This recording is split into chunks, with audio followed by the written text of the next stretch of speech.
Assalamualaikum warahmatullahi wabarakatuh. Selamat berjumpa lagi kembali dengan saya Imam Surya Rizki. Ya, semoga channel ini bisa memberikan banyak manfaat dan berkah untuk hidup kita semua, bisa menjadikan kita sebagai manusia yang baik, yang selalu memperbaiki diri menuju kebaikan yang hakiki. Ya, marilah kita langsung saja belajar mengambil manfaat, mengambil sesuatu yang indah, yang baik dalam suatu kisah yang berjudul Pencuri Kain Kafan.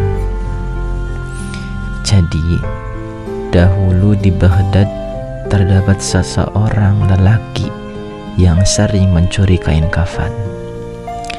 Dia menggali setiap kubur orang yang baru meninggal dunia dan mengambil kain itu. Enggak tahu untuk apa. Ya, yang jelas dia adalah seseorang yang sukanya mencuri kain kafan yang baru saja meninggal dikubur, lalu ia ambil kain kafannya. Dan pada suatu malam, sedang dia menggali kubur, dia terkejut, kaget melihat api menjulang keluar dari lubang kubur. Badannya menggigil dan terus pingsan dia itu. Banget terkejutnya, banget kagetnya. Ya iyalah, gimana gak kaget coba? Lagi menggali kubur, tiba-tiba yang biasanya kan tenang lah kayak itu, kok tiba-tiba ada api yang menjulang tinggi keluar dari lubang kubur. Dan dia sadar. Lalu dia lagi lari terbirit-birit sambil menangis terasa-kesak. Lalu dia pun berjumpa, menemui dengan seorang wali, Syekh Junaid Al-Bustami, untuk menceritakan keadaan dan ingin bertaubat. Dia mengadu bahwa dia telah menggali kubur sebanyak 70 kali, dan hanya 2 saja kuburan yang mayatnya masih menghadap kiblat. Dari 78 yang pernah digali, dan hanya 2 kuburan saja yang mayatnya masih menghadap kiblat. Yang lain gimana ya? Dan dalam kubur-kubur yang lain, semua mayat itu telah membelakangi kiblat. Dan Syekh Junaid pun menerangkan bahwa mayat-mayat yang membelakangi kiblat itu adalah mayat-mayat yang pada masa hidupnya syak atau ragu-ragu tentang jaminan rizki oleh Allah. Kiranya ini adalah pelajaran yang bisa kita ambil, bahwa kita itu harus mesti yakin tentang rezeki yang Allah telah jamin sebelum kita dilahirkan lagi. Ya, supaya kita tidak termasuk orang-orang yang ketika sudah meninggal mayatnya membelakangi kiblat. Ya, karena itu sebagian tanda bahwa ia adalah manusia-manusia yang ragu-ragu tentang jaminan Tuhannya, tentang rezeki. Mungkin rezeki kamu tidak tahu rezeki kamu di mana, ya. Mungkin kamu tidak tahu rezeki kamu berada di mana, tapi yakinlah bahwa rezeki tahu kamu ada di mana, ya. Ya tahu, ya. Ya bolehlah bingung, boleh, tapi sekedarnya saja, jangan terlalu. Ingat bahwa segala sesuatu telah dijamin oleh Allah. Perihal rezeki, ya, duit, makanan, terus jodoh, itu bagian daripada rezeki, dan masih banyak yang lainnya. Jadi rezeki itu luas, bukan hanya tentang uang saja.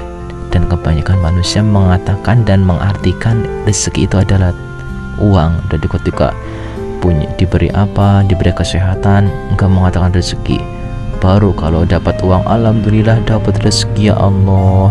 Sebenarnya tidak, rezeki itu banyak sekali. Rezeki itu semua pemberian dari Allah, termasuk kesehatan, kemampuan, waktu, dan lain sebagainya. Ya, yakinlah bahwa setiap segala sesuatu telah dijaminkan oleh Allah. Ya, keraguan terhadap jaminan ini sama seperti tidak beriman terhadap Allah. Ya, jadi harus iman, yakin bahwa Allah itu Tuhan kita. Ia telah menjamin apa saja untuk kita. Ya, karena segala sesuatu telah Ia gariskan. Setelah Ia gariskan jauh dari sebelum kita dilahirkan. Ya, mungkin saja kita lupa. Ya, kalau lupa semoga sudah sadar, kan sudah tahu. Ya, berusaha untuk lebih meyakinkan diri tentang jaminan Allah, rezeki Allah yang diberikan kepada kita. Ya, dan yakin bahwa segala sesuatu adalah titipan, supaya kita tidak bersedih apabila sewaktu-waktu kehilangan. Ya, yakin.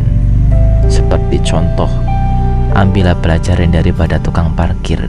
Ya, ia menjaga, ia hanya menjaga mobil-mobil mewah yang jumlahnya banyak, motor-motor indah, mahal, Ninja, atau motor yang lainnya.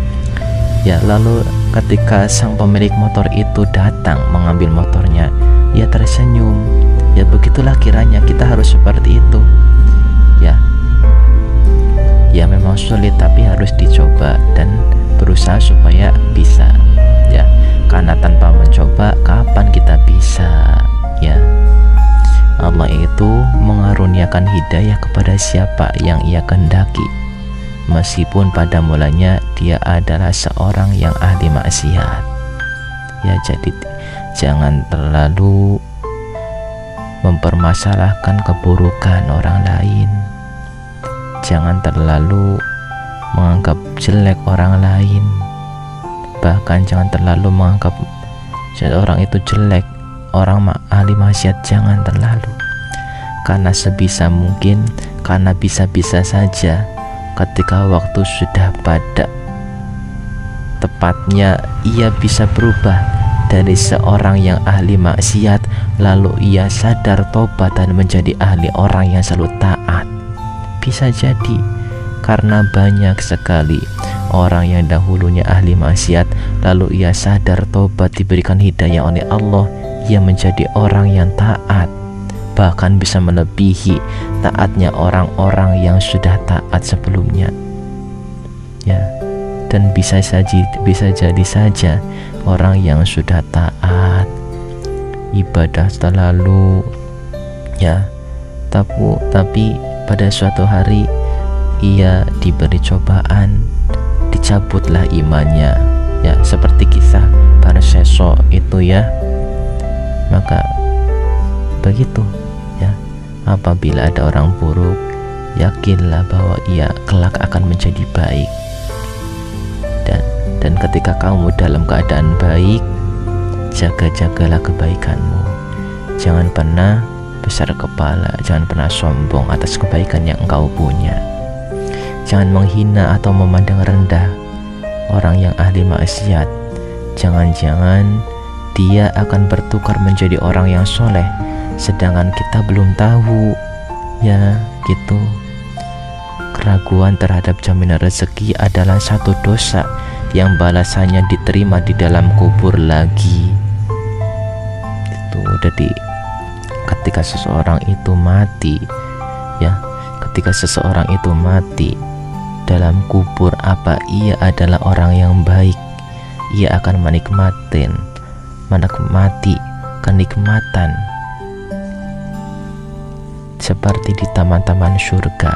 Tapi ketika itu orang itu tidak baik, ahli maksiat, dosanya banyak, lalu ia meninggal, lalu ia di dalam kubur merasakan di jurang-jurang neraka yang amat pedih, penuh dengan penderitaan, digigit kalajengking, digigit ular yang gundul ada rambutnya. Bagaimana coba, gundul ada rambutnya, digigit dan satu kali gigitannya itu berapa puluh tahun rasa sakit itu tidak hilang. Naudzubillah min dzalik ya. Mayat dikubur sebenarnya tidak mati, dia hanya berpindah alam dan di sana dia akan merasakan bahagia jika ia adalah ahli surga, dan ia akan ditempatkan azab penderitaan jika ia adalah ahli neraka. Ya, marilah kita selalu berusaha memperbaiki diri. Ya, innallaha yuhibbul muhsinin, bahwa Allah itu menyukai orang-orang yang selalu memperbaiki diri. Perbaikilah dirimu, perbaikilah keluargamu, perbaikilah semua lingkungan ya. Ketika kamu mampu menjadi baik, insya Allah apapun yang ada di sekitarmu ikut menjadi baik ya. Amin. Dan orang baik itu berkahi, bermanfaat ya. Jadilah orang yang baik di mata siapapun, di mata Tuhan ibadahnya bagus, sholatnya bagus, puasanya bagus. Di mata manusia kepedulian ya, kepedulian baik kepada sesama gitu ya. Semoga apa yang kita sama-sama belajar ini bermanfaat, bisa menjadikan kita manusia yang lebih baik dan lebih baik setiap harinya. Amin. Apabila banyak tutur kata yang salah, mohon dimaafkan. Wabillahi taufik wal hidayah. Wassalamualaikum warahmatullahi wabarakatuh.